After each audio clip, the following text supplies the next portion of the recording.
Ladies and gentlemen, the American jury and Bulldog Nation, thanks for tuning into the show. Today's show is sponsored by Deters Law. First story up is the New Hampshire polls. The New Hampshire polls in 2024 actually have Ron DeSantis leading Donald Trump in New Hampshire if the presidential Republican primary was today. Remember, New Hampshire is the first primary state after the Iowa caucus. This is big.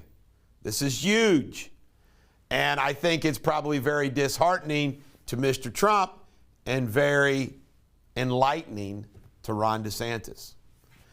Trump's endorsements, they continue to be puzzling. I read a story yesterday about how Mo Brooks was like one of the biggest anti-McConnellites, and that his opponent who won, Britt, was like, she's more of a Republican establishment person, and Mitch McConnell dodged the bullet.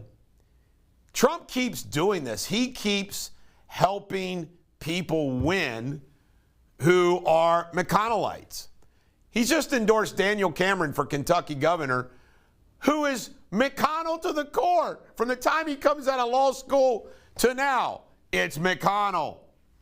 All of his jobs connected to McConnell. He owes his career to McConnell. But that's what Trump keeps doing. He just willy-nilly and, thinks all he's doing is hurting himself. He's embarrassing himself, in my opinion. Joe Biden actually comes out and orders. He just says, take down those gas prices. Bring down those gas prices to oil companies. I mean, he's lost it.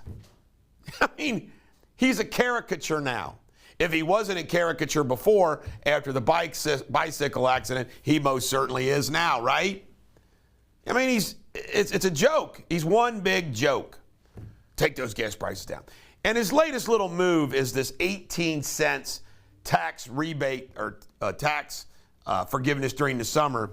They're going to waive the federal gas tax, sit on it, not charge it for 3 months, is 18 cents. Thanks to him, we're paying double the gas at the pumps, and then he acts like this is some big solution. Again, political Munchausen. They create the problem, then they act like they're solving it, which they're not. Joe Biden hit the new low, 32% in the polls. 32%. Continues to lose black voters. Granholm, the Energy Secretary, says green's the only way out of this energy inflation. Yeah, right. The only way out of the energy inflation is for Joe Biden and Granholm to be out. LA Times reports that a recession may not be all bad. Whoever says that economic calamity is, maybe it won't be all bad. In other words, all the suffering that comes from a recession, it may not be all bad. United States home prices have hit $400,000. It's what it costs you to get a house these days. I guess there's some exceptions, but generally I think that's for a house for a family of 4, 3 bedrooms. $400,000. It's tough. They can't get enough. Schiff and Company says, we're going to have more hearings in July now that we got more material about January 6th. They're just going to keep it going and going and going and going. Travel chaos. Flights continue to get canceled. I think there was like 1,000 flights canceled over the weekend. Chaos. More problems with the economy. Pete Arredondo is the police chief that is now on administrative leave.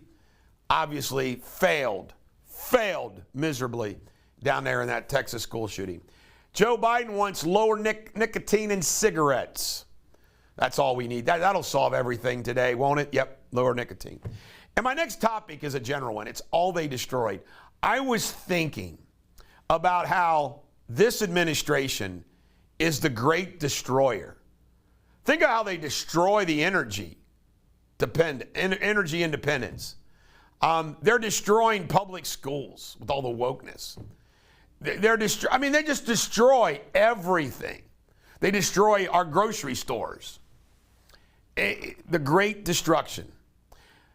Earthquake. It looks like 1,000 people died in Afghanistan. You can't make this up. Taliban is asking for all this earthquake relief. Where do you think that money will go? You know it won't be to aid earthquake victims. It's unbelievable. I mean, the world that we now live in. This is the Bulldog. Every dog has their day. Have a great day.